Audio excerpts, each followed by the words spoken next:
All right, guys, sorry for the late update. Week 6 recap, halfway through the season, and here's what it looked like. It looked like a giant pile of dog crap. Um, Ugly week all around, just real ugly. Ugly in the NFL and ugly in the VFL. Surprise, surprise. Um, Closest game was determined by 6 points. The next closest was 15 and a half. Um, Three huge blowouts, uh, the largest by 83 points. Um, so let's get right into it, if I have to, I guess. Um, Habanos kicked my ass. My team just decided that they didn't want to play this week, um, which is incredibly frustrating. Good news is I'm still at the top of the division. Bad news is I'm now tied at the top of the division with Tons of Anarchy.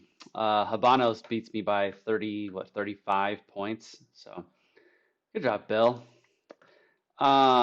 Bill continues to just beat Daddy Warbucks. He Going into this game, I think there are three players on his team that he drafted, and now it's no, there are four players on his team that he drafted, I think, and now there are only three because he just dropped Mecole Hardman.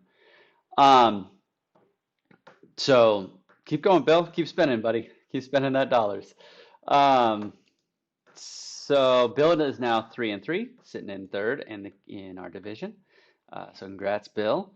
Coming up next is Team Mad Dogs beats out Thunder Blender. So Mad Dogs moves to third in his division. Thunder Blender just continues to underimprove or underperform, I should say. Um, Bro, that's brutal. Like brutal. I mean, Mad Dogs didn't do that great. They only scored 96 points. It was a tight game for sure. You thought it was going to come down to Monday Night Football, but really didn't. So Thunder Blender, I saw just dropped T.Y. Hilton, which is probably the biggest bust of the year, I think. I think so far. Um, I was surprised in that. I thought T.Y. was going to do well this year too. So like I said, Mad Dogs 3-3, sitting third in their division. Thunder Blender bottom of the Couch Potatoes division. Next up, we have the best team in our league.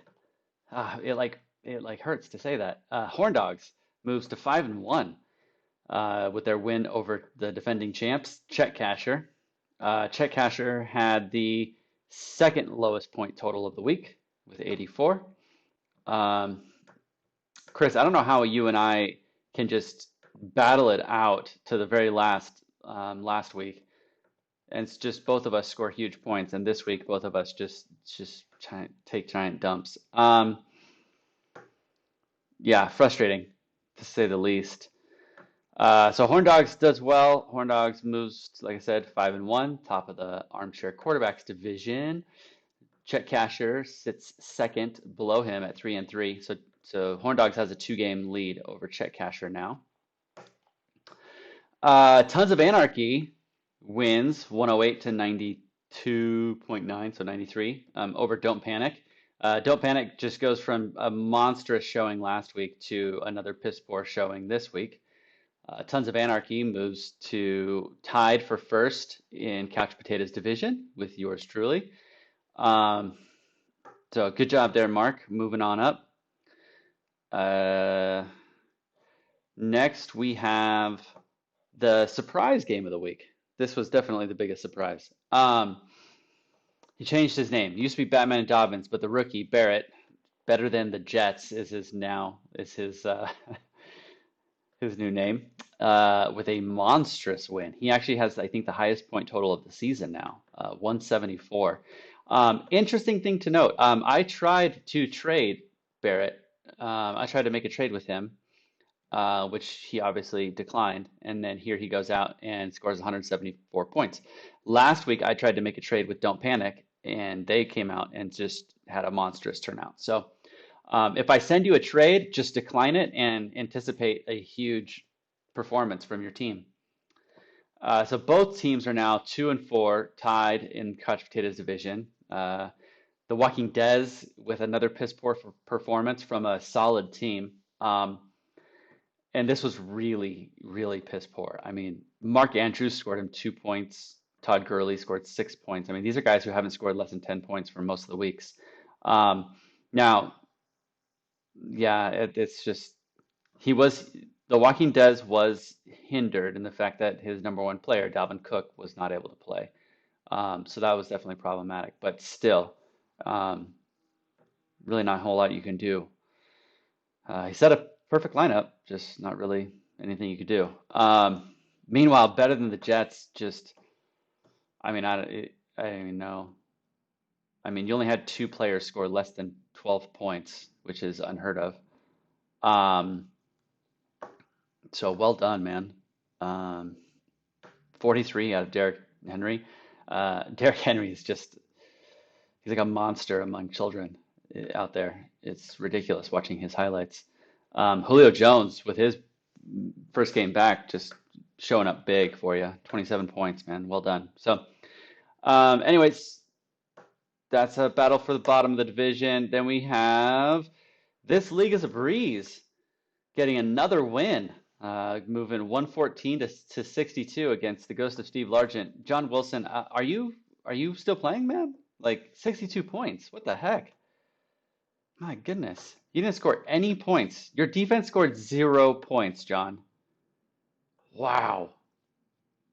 That is bad. Um, yeah.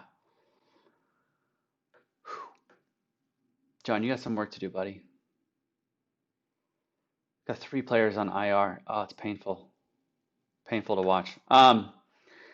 Yeah, this league is a breeze. Solid showing, 114. Big performance out of Kirk Cousins for the bye replacement. Nicely done there. Big performance from the Steelers. Man, crushed Cleveland. 30 points there. And then George Kittle finally scored you some points, man. Look at that. He is alive. Um, yeah, out of the 5 weeks that George Kittle has played, two of the weeks he's scored over 5 points and scored well over the 5 points there, 26 points and 18 points. So feast or famine there for Mr. Kittle. So good job this week, guys. Hey, look, I don't know what happened with waivers this week. I don't know why waivers were processed Monday night. They should not have been, and I apologize for that. I went in and made some modifications, hoping that that doesn't happen again. So that's on me. Sorry for that, guys. This whole ESPN platform, I'm still learning it. It's still new, and then with COVID on top of it, it's a mess. So one thing that ESPN has recently changed is I can now add bench spots. Maybe they watched our video a couple weeks ago. So if you guys think that because of COVID, we should add another bench spot going from, I think we're at 6 right now, up to 7, please let me know. And we can do that. We can make that change. Um, that wouldn't be a problem. So just let me know if you guys want to add another bench spot.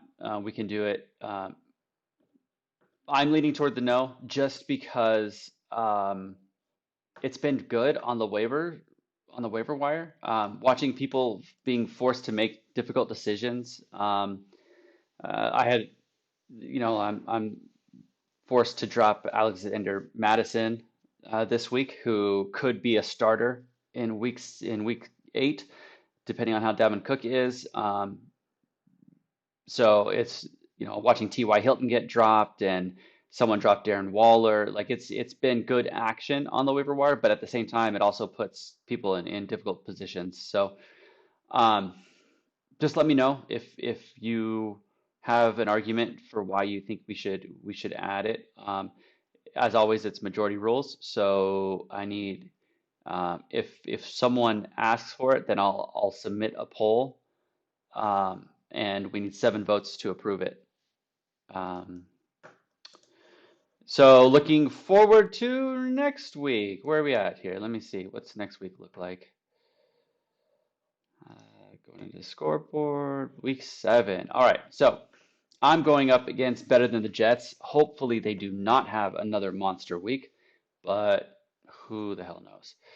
Um, they did pick up the defense that I wanted, which I'm pretty bummed about. So we'll see how it happens. Luckily, I'm not.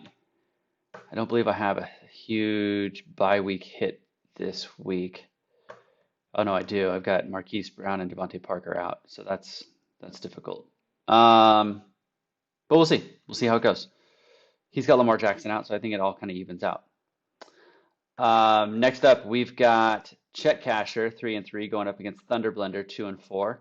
We'll see how the defending champ's got to win out if he's going to make playoffs at this point. It's going to be a tight one for you there, Chris. Horn Dogs, 5-1, going up against Don't Panic at 2-4. This one looks to be a pretty easy win for Horn Dogs. No buys at all this week for him. So we'll see how that goes. Tons of Anarchy at 4-2 going up against The Walking Dead. Pete, please do something here, man. All right. I need you to get a win against Mark so that I can start building back some sort of a lead in the division here. Luckily, well, unfortunately, The Walking Dead is getting hit. Their two best players are on, well, one's on bye and one's still out. So it's not looking good. Not looking good for The Walking Dead. But we'll see what happens here. And then next up, we've got This League is a Breeze, 3-3, going up against Habanos at 3-3. No, let me see here. What's the bye situation? Yeah, not crazy. No one's getting crazy hit with the buys, so it should be a pretty even matchup here. We'll see what happens. I did notice that Habanos um, is just jumping on the Tua train. Already got rid of Fitzmagic and picked up Tua in preparation for Week 8 start, so that's exciting. And last, we've got another 3-3 matchup. Mad Dog's going up against Steve Largent. And looking at the buy impacts, nope, nothing crazy. Nothing real crazy. So far, Mad Dogs has no tight end, so that's a problem. He's got to find a tight end. But other than that, everything looks good. You could trade your opponent because he's got two tight ends. Actually, he's got three tight ends. So maybe he wants to get rid of one. You never know. All right, guys. Keep getting those waiver picks in. If you need to add more money to your fab, please let me know. And I will get that added after you pay me through PayPal. And as always, good luck to everyone except for my opponent, Barrett. I hope all of your players get hurt. See ya, buddy.